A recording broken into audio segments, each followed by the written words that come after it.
Hello दोस्तों, मैं समय मस्तानी। आप लोग देख रहे हैं हमारे अपने यूट्यूब चैनल गीत संगीत हिट को। तो मैं आ गया हूँ एक और नए वीडियो में, एक और नए सॉन्ग के साथ। आप लोगों को थंबनेल देखकर पता चल गया होगा कि ये सॉन्ग किस ट्रैक पर होने वाला है। तो चलिए वीडियो को स्टार्ट करते हैं। उससे पहले कि आप लोगों ने हमारे अपने चैनल गीत संगीत हिट को सब्सक्राइब नहीं किया है तो कर लीजिएगा, और अपने लिए पर्सनल सॉन्ग लिखवाने के लिए हमारे दिए गए नंबर पर कॉल कीजिएगा। तो चलिए स्टार्ट करते हैं आज का वीडियो मुखड़ा के साथ। लड़का जाइब मोरी ऐसन होता वे फील, संगे दोसरा के बनावता रील। तोहरे लारानी हमार हमर रोवता दिल। अरे तोहरे लारानी हमार सुन रोवता दिल। अब लड़की जाइब मोरी ऐसन होता वे फील, ना संगे दोसरा के बनाइब हो रील। अब राजा मत रोवा हमर कुहकता दिल।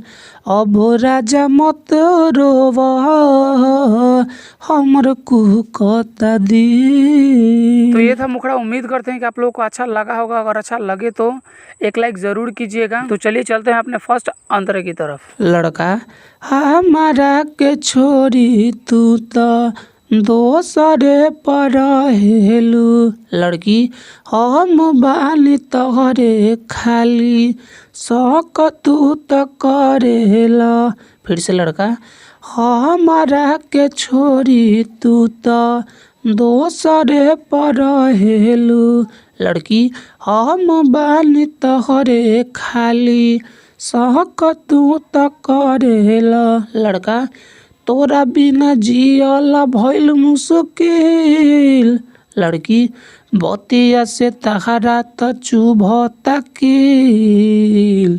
लड़का तोहरे लारानी हमार हमर रोवता दिल। लड़की अब राजा मत रोवा हमर कुहकता दिल। हमारा फर्स्ट अंतरा। उम्मीद करते हैं कि आप लोगों को बहुत ही अच्छा लग रहा होगा। अच्छा लगे तो एक लाइक ज़रूर कीजिएगा और चैनल को सब्सक्राइब कर दीजिएगा। और अगला सॉन्ग किस ट्रैक पर चाहिए कमेंट करके बताइएगा। तो चलिए चलते हैं अपने दूसरे अंतरे की तरफ। लड़का आजो हम तोहरे बानी बदल गइल तू ही। लड़की हम माना कैली छोड़ी चल गइल तू ही।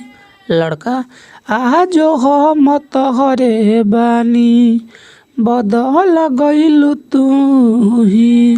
लड़की हम माना कैली छोड़ी चल गइल तू ही। लड़का और बिंद अरे आके तू हेरत रहलू ढील। लड़की श्याम बाबू मस्तानी तो हो गइले गिल।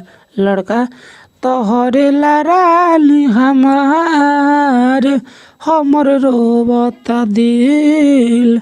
लड़की अब राजा मत रोवा हमर कुहकता दिल। तो ये था हमारा पूरा सॉन्ग। अगर आप लोगों को अच्छा लगा होगा तो लाइक कर दीजिएगा, और ऐसे ही ढेर सारे सॉन्ग पाने के लिए हमारे यूट्यूब चैनल गीत संगीत हिट को सब्सक्राइब जरूर कर लीजिएगा। और आप अपने लिए पर्सनल सॉन्ग लिखवाना चाहते हैं तो हमारे दिए गए नंबर पर कॉल कीजिएगा। तो चलिए मैं जाते जाते यही कहूँगा कि गाइए और हिट हो जाइए। तब तक के लिए मिलते हैं किसी दूसरे वीडियो में किसी दूसरे सॉन्ग के साथ। तब तक के लिए नमस्कार।